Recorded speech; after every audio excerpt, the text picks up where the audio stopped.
Buenos días. En este video vamos a hacer una explicación acerca del adecuado diligenciamiento de las historias clínicas para la realización del seguimiento de pacientes con infecciones respiratorias por virus comunes, neumonía, tosferina y pacientes con infección respiratoria secundaria COVID.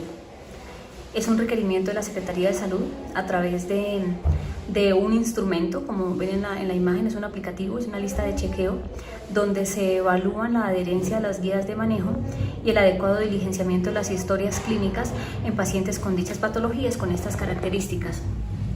Esta es una presentación que nos facilitó la Secretaría de Salud. Como les decía, busca hacer seguimiento y vigilar la adherencia para poder realizar indicadores y demás factores que ayuden a identificar factores que ayuden a incidir en la mortalidad infantil. Esto se hace mediante la evaluación de las historias clínicas de pacientes que cursen con diagnósticos de bronquiolitis, neumonía,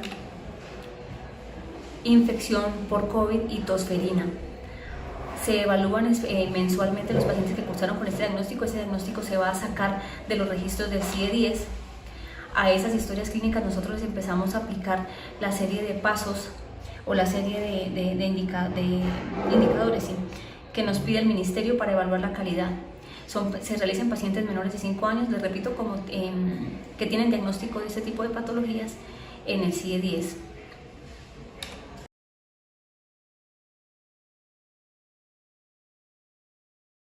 Esta es la clasificación, la calificación que nos hace el Ministerio con base a los puntos que pregunta en el aplicativo. Acá tenemos el semáforo de evaluación con una adherencia satisfactoria que nos ubica por encima del 90%, cuando tenemos una adherencia aceptable por encima del 85% y una adherencia crítica cuando estamos menor del 84%. Vamos a mostrar acá, estos son como todas las características del aplicativo. Este es el instrumento, una tablita de Excel que nosotros vamos diligenciando mensualmente con los pacientes y empezamos a ver los valores. Entonces, permítanme. Tenemos un paciente con bronquiolitis. Entonces, nosotros empezamos a diligenciar acá los datos de la institución de salud, lo que corresponde al paciente y las personas que vamos a diligenciar. Entonces, ¿por qué hacemos este video? Lo que pasa es que hemos visto, pero espérenme, que la adherencia está bastante regular en cuanto al diligenciamiento de la historia clínica y pues con los puntos o los ítems que nos evalúa el Ministerio.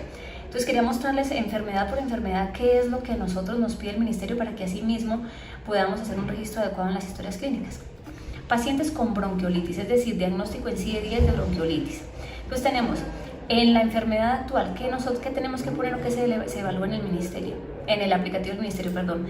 Si nosotros tenemos, si en la anamnesis nosotros estamos registrados, si hay contacto con personas enfermas, si tenemos el esquema de vacunación completo, si tenemos factores de riesgo, esos factores de riesgo están acá. Bueno, no lo puedo abrir porque no tengo la historia abierta en este instante, pero pues yo ya ahorita se los voy a mostrar porque lo registramos en un documento previo que ya se ha tratado como de difundir entre todos nosotros. Este otro punto, identificar si están expuestos o no a nicotina, tabaquismo y que en la historia podamos registrar que se está desaconsejando ese punto.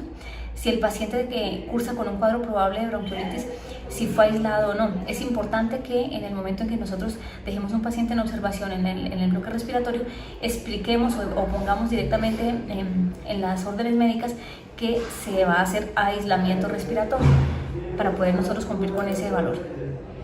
Que diligenciamos también en la enfermedad actual, si el paciente tuvo cuadro gripal o no, si hay rinorrea, fiebre, tos. Esto es si nosotros registramos en la enfermedad actual estos datos, todo esto lo pide. Presencia de todos estos síntomas como les estoy mostrando acá, si hacemos la medición antropométrica, la clasificación nutricional de cada paciente. Obviamente con este nunca hemos tenido problemas porque la saturación de oxígeno se le hace a todos los pacientes, ¿listo? El aislamiento, les repito. Y la clasificación de la bronquiolitis no como estamos acostumbrados a clasificarla por escalas de severidad. No quiere decir que no lo hagamos, obviamente sí lo tenemos que hacer para evaluar la severidad del proceso respiratorio en el paciente, sino que el aplicativo nos pide que la clasifiquemos como alto riesgo o no. También ya les explico cuáles son los factores de riesgo de identificar, que eso lo tenemos en el documento. Y lo mismo el aislamiento, como les decía. Entonces, en cuanto al diagnóstico, debemos clasificar bronquiolitis como bronquiolitis grave o no grave, eso es puro IEPI. También ya les explico ahorita cuándo es grave y cuándo no. Y estas son las cosas del manejo.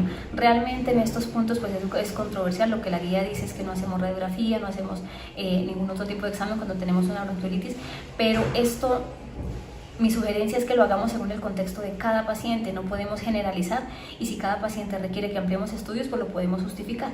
Si se dan cuenta con los otros ítems, porque fallemos en uno o dos en cuanto a esto, pues no nos va a bajar mucho la calificación, siempre y cuando lo podamos justificar. Estas son las condiciones clínicas que evalúa el aplicativo, cuando lo hospitalizamos, si hay una bronquiolitis grave o no. Sí, otra cosa en la que estamos fallando, en estos dos primeros no, en este sí, porque nosotros cuando lo dejamos en observación no escribimos en las indicaciones paciente para manejo en sala ERA. Es importante que lo registremos siempre. En el documento que más adelante les voy a mostrar ya está escritas las indicaciones ¿para qué? Para saber qué pacientes van para sala ERA o no. Obviamente acá el uso de antibióticos, esto ya son cosas de manejo. Esto que quería mostrárselas, las condiciones clínicas del paciente, cuando lo vamos a manejar con beta 2, es posible que lo podamos hacer siempre y cuando lo justifiquemos, como dice acá en esta parte, ¿listo? El uso de solución hipertónica para disminuir la estancia hospitalaria, ¿listo? No utilizar esteroides en el manejo ambulatorio o intrahospitalario de cada paciente, pero les repito que cada cosa va en el contexto. Esas son las recomendaciones generales que da el ministerio, pero desafortunadamente nos las califican. Si yo tengo algún tipo de justificación para poderlo hacer, como dicen acá, si tengo respuesta a beta 2 o tengo respuesta a esteroides, probablemente pensemos en otro diagnóstico e inmediatamente quitémoslo del registro del CIE-10 para que no nos cobre. Dentro de los puntos que estamos fallando más es en la parte de educación. Entonces, no es solamente decir salida y pegamos signos de alarma generales. No, el ministerio tiene unas pautas específicas. Tampoco les puedo mostrar acá, pero en el documento, otra vez, en el documento que yo ya lo registramos, lo tenemos en los computadores para acceso de todos, está todo esto. Hay que mirar que se haga educación, que se recomiende el aislamiento, que se registre la modalidad de seguimiento de cada paciente. El único que tiene indicación para seguimiento telefónico es el paciente con COVID, de resto se tiene que pedir presencial. Que se haga educación en cuanto a los signos de alarma. Todo esto es un formato que nosotros ya hicimos, ya escribimos, y simplemente es pegarla. Y pues obviamente si cumplimos criterios de alta o no.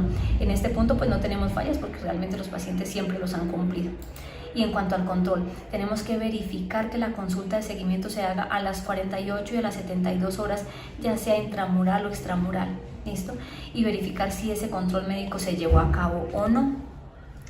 Bueno, esa es la descripción del aplicativo de bronquiolitis. Como les decía, estamos fallando bastante en ese sentido, pero pues es más cosas de forma para diligenciar que lo podemos mejorar pues, siguiendo como el formato.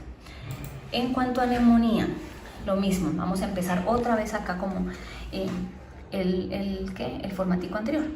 Entonces, en la historia clínica, en los antecedentes que debemos registrar al ingreso, si tuvo el paciente contacto con personas enfermas o no, si tenemos un esquema de vacunación acorde para la edad. La Secretaría nos ha llamado la atención en algunos de los casos de revisión que hemos tenido, y es que ponemos completo sí, no, pero hay que poner, pues no es vacuna por vacuna, pero sí que por lo menos está completo el esquema para el rango de edad. Y los factores de riesgo, como les dije, que ya se los voy a explicar, tanto para bronquiolitis como para neumonía. Condiciones de ingreso, lo mismo, que registremos en la historia clínica, como dice acá, se indaga y registra en la historia clínica condiciones al ingreso, incluyendo los signos de peligro de IEPI. Entre ellos nos piden fiebre, tos, taquipnea, tiraje, estado de conciencia, convulsiones, todo esto. Les repito, todo esto nosotros lo escribimos en un documento que se puede realmente solamente copiar y pegar. Listo. En cuanto al diagnóstico, clasificación de neumonía según IEPI. Nos piden que nos clasifiquemos como neumonía grave o no aplica, por si no es el paciente si el diagnóstico no corresponde. Nos habla que si debemos... Ay no, se salió. Acá condiciones de ingreso ya y el diagnóstico. En la guía nos habla que tenemos que hacer radiografía a todos los pacientes con sospecha de neumonía, ¿listo? Obviamente en esto no estamos fallando. Hay algunas cosas que están pidiendo para en primer nivel, donde no tienen placa y demás, pero en esto realmente no estamos fallando. Lo único que recomiendan es hacer una radiografía de control si persiste los síntomas y los signos de dificultad respiratoria a las 72 horas. Obviamente todo esto va muy sujeto a la evolución del paciente y se va a individualizar. Lo que quiero es mostrarles qué nos pide el aplicativo, y les repito, en cuanto a cosas de manejo, condición de cada paciente, podemos ser muchísimo más, podemos individualizar mucho más, pero si llenamos los otros punticos que son generales, pues realmente vamos a mejorar muchísimo la adherencia a las guías. Bueno, lo que les mencionaba, no es absolutamente necesario que tomemos hemograma cuadremático para el inicio de antibiótico en la valoración inicial con neumonía. Pero les repito, todo esto es muy adheridos a la práctica clínica, pero pues les comento es para que vean el aplicativo. Esto en cuanto al requerimiento de oxígeno, sí o no, que vamos a clasificar los pacientes en pacientes con neumonía grave. Recuerden que neumonía grave por allí simplemente es neumonía con tiraje, eso ya es neumonía grave, entonces tampoco en eso estamos fallando. Bueno, saturación adecuado. Estos son pacientes ambulatorios, recuerden que lo podemos manejar, o pacientes intrahospitalarios donde no hemos podido acceder a un acceso endovenoso. La dosis de la amoxicilina, recordemos que primera línea va la amoxicilina. Estas cosas, bueno, ya saben que eso no estamos fallando. Medicamento o antibiótico de primera línea en pacientes, la penicilina, acá está la dosis para repartirlo en 6 dosis, es decir, cada 4 horas es lo que nos pide el aplicativo. Condiciones clínicas, entonces, recuerden que en cuanto al manejo antibiótico, lo que la guía nos dice es que los pacientes que no han completado 2 dosis de la vacuna contra hemófilos influenza, el manejo inicial se va a hacer con ampicilina. ¿Listo? Pacientes menores de 4 meses, pacientes que sí, que no han tenido las 2 dosis, de hemófilos influenza. Escalonar los pacientes a amoxicilina, clavulanato en caso de no mejoría, si el paciente lo requiere, manejo ambulatorio y demás. No recomiendan el uso de tratamientos sintomáticos. Y rotar el antibiótico según guía. O sea, aquí no nos dice rotemos la ampicilina sulbactam, rotemos la ceftriaxona, todo depende del contexto de cada paciente, como les estaba mencionando. Aquí en cuanto a la educación, lo mismo que les acabo de decir, cada punto de educación nos lo evalúan independiente y pues es simplemente pegar y copiar y pegar las indicaciones que ya les dimos para que lo podamos evaluar. Y lo mismo el control y el seguimiento, es importante que hagamos eso lo evalúan también por aparte. Bueno, voy acá rapidito para no hacerlo tan extenso. En cuanto a tosferina, listo, con tosferina vamos a mirar formulario de tosferina, listo. Los mismos registros, entonces, es importante el tiempo de duración de los síntomas, el contacto con personas enfermas, antecedentes de tosferina previo, el estado vacunal, sobre todo el toxoide, antecedentes de la mamita, la vacunación de la mamita, sobre todo en lactantes menores de 3 meses que todavía no tienen la primera dosis. Y el aislamiento, hay que registrar siempre. Todo paciente respiratorio, por favor, pongámosle que queda en aislamiento respiratorio. Los síntomas, es importante en cada enfermedad hacer énfasis en los síntomas que nos piden acá. Si ustedes se dan cuenta, podemos hacer un formato general, no nos va a variar absolutamente nada. El diagnóstico, acá están las formas de hacer el diagnóstico, lo que nos pide el aplicativo para hacer el diagnóstico. Sí se indica radiografía de tórax para descartar complicaciones, ¿listo?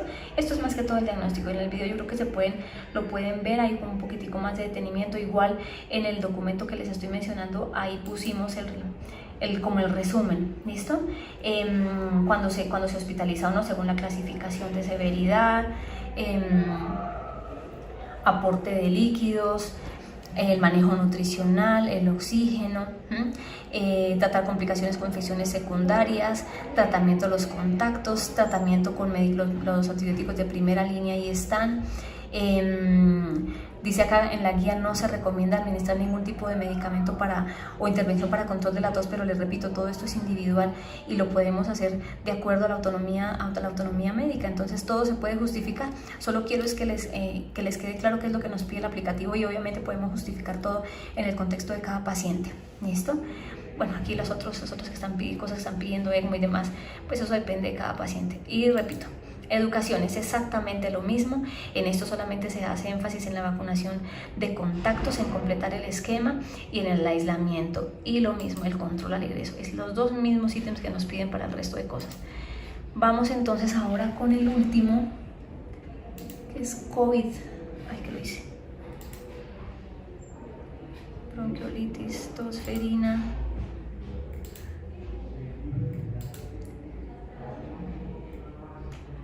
COVID. Ay, que se me hizo. COVID. Listo, entonces en COVID, pacientes con COVID, ¿qué tenemos que registrar? Contacto estrecho con personas positivas o no, con diagnóstico probable,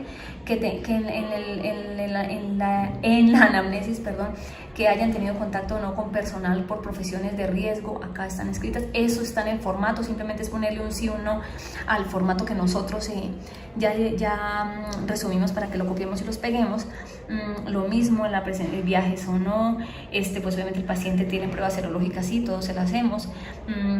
El aislamiento, por favor, verificar si utilizó tapabocas previamente o no al inicio de síntomas. Esto también es uno de las preguntas que hacemos en el formato. Factores de riesgo que son los mismos para todos los pacientes, inicio de síntomas y el aislamiento del virus. Condiciones de ingreso, cómo está el paciente, registrar todos estos síntomas. Obviamente en recién nacidos hay cosas como odinofagia, disfagia, geusia, todo esto pues nosotros le ponemos simplemente no aplica, pues porque depende de cada paciente. El no aplica no nos quita puntos, pero sí nos toca tratar de registrar lo que más se pueda, no necesariamente todo esto.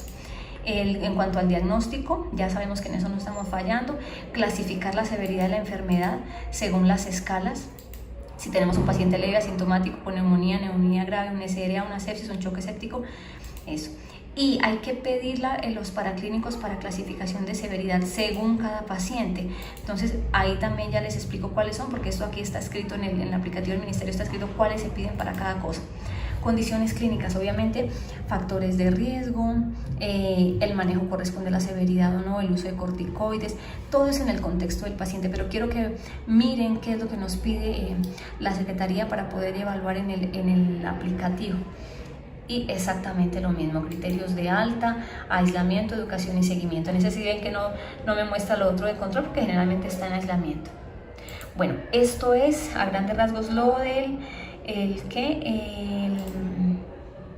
el aplicativo. Ahora les voy a mostrar el formato que nosotros ya tenemos en los computadores de medicina general del B1, en el de pediatría, en otra vez en los de pediatría. Nosotros imprimimos estos formaticos, no sé si ya los pegamos en la pared, pero los había dejado en unas bolsitas de transparentes para que estuvieran ahí, se dieran cuenta que ahí está. Dense cuenta que en este documento que están en el Drive, todos los internos lo saben. Ya se los he enviado, ahorita igual se los voy a enviar, pues igual ustedes creo que se los voy a enviar al WhatsApp otra vez y para que miremos en el video. Esto es lo que hay que registrar en la enfermedad actual, aquí está absolutamente todo y con que me llenen estos puntos sí, no, pues obviamente ahí ya vamos a mejorar la adherencia en ese aspecto. El diagnóstico, clasificar bronquiolitis grave, leve o con factores de riesgo o no, neumonía grave, independientemente de la bronquiolitis de la escala de severidad que nosotros siempre hacemos, pero es para llenar el aplicativo como ya se dieron cuenta. Acá están los factores de riesgo, acá están todos escritos, obviamente en los antecedentes nosotros los podemos ver, la presencia de apneas, todo está acá.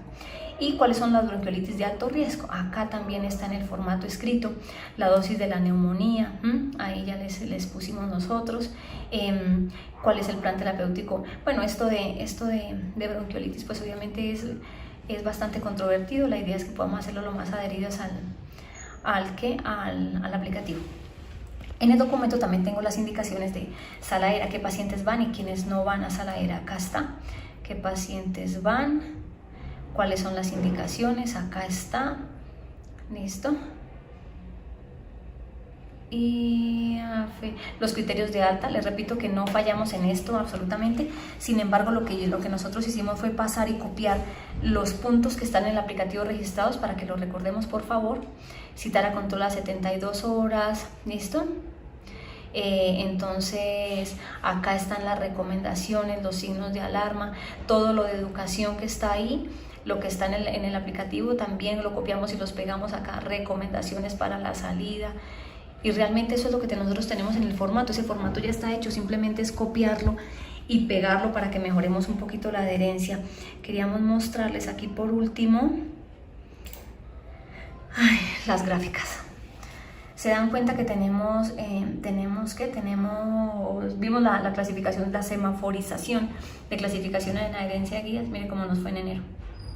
Estamos muy por debajo. El año pasado habíamos recuperado un poquito más y estábamos por encima del 85%, pero este último mes estuvimos muy por debajo. Entonces la idea es que podamos mejorar, porque pues esto es una medición que nos hacen directamente de Secretaría de Salud, no es un requerimiento del hospital, sino de Secretaría de Salud. Como se pudieron dar cuenta, es una indicación de seguimiento a sala ERA. Entonces, por favor, espero que vean el video. Discúlpenme que es un poquito largo, no sabíamos otra forma de cómo poderlo hacer para que les pudiera llegar a todos la información. Vamos a estar adelantando algunas capacitaciones para recordar como las guías y demás. Obviamente, les repito que pues nosotros en el manejo como tal de los pacientes no tenemos ningún problema. El problema es en el registro, en la historia clínica de algunas cosas que no estamos haciendo. Me gustaría hacer énfasis en que en la bronquiolitis tenemos una adherencia donde más baja está la adherencia.